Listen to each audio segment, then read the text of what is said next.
we have 2 calendars and a book. All right.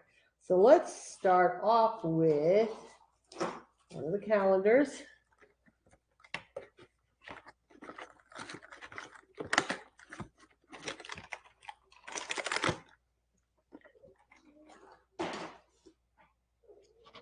And this black stone is obsidian.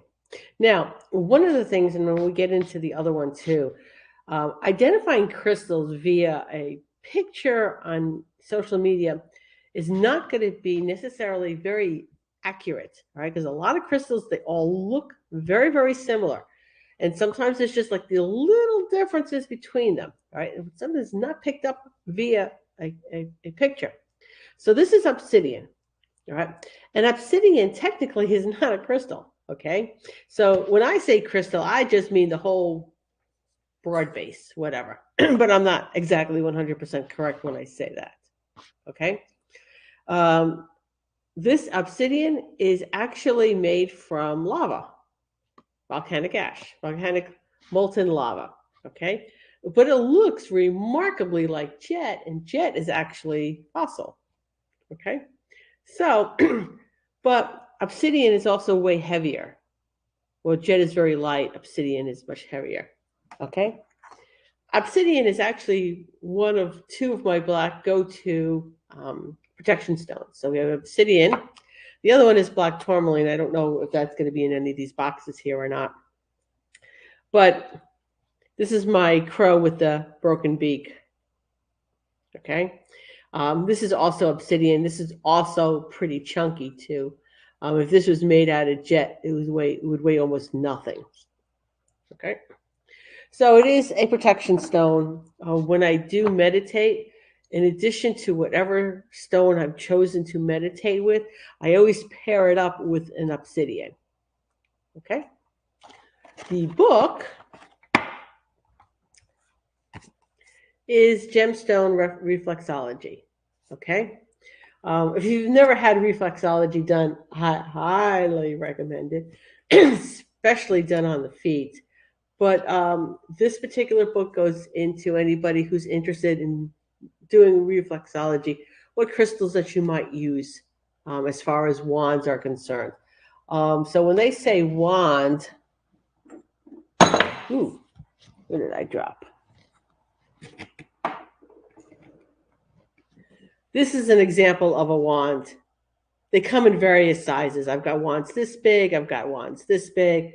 But what a wand is for reflexology, it's got the smooth side on one end and the point at the other. So put that back there where it belongs. Okay. So day 10 here is rhodochrosite. This is another one of those stones that is often confused with another one. So this is rhodochrosite, and it's actually a very nice piece of rhodochrosite. The color is good, and it's just got the pink and white bands on it. Okay. This is also an example of rhodochrosite. The same thing as this. This is also a wand, so it's got the smooth bottom and the pointy top here. Okay. But the color here on this one is not very good. Rhodochrosite has some banding in it that rhodonite does not have. This is also a little rhodochrosite bowl. Again, not well. The color is good on it. It's got a lot of banding in here, so it's not just the white and the pink. It's got some off coloring in here. What it is often confused with is rhodonite. And I know, again, pictures online are just not going to do them justice, but this is rhodonite. And you can tell what the difference is between the 2 of them is that on rhodonite, there's not a lot of the banding, and it has black in it. And I think that's magnesite that runs through it. Don't quote me on that one, okay? It'll also help to tell the difference between the 2 of them if you know where it's sourced from, okay? If it's sourced in the United States, it's or Russia, it's going to be rhodonite. If it's sourced in Brazil, it's going to be rhodochrosite. Okay, so my little tiny piece of rhodochrosite, this is a really, really nice piece. But anyway, pink stones can help with self-love.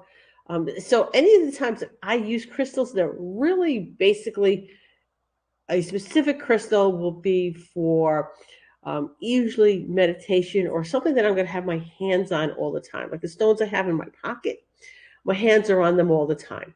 Okay. So, anywho, that's it for today. We will be back tomorrow with day 11. And yes, Pedro, they are beautiful. That's why I like them so much.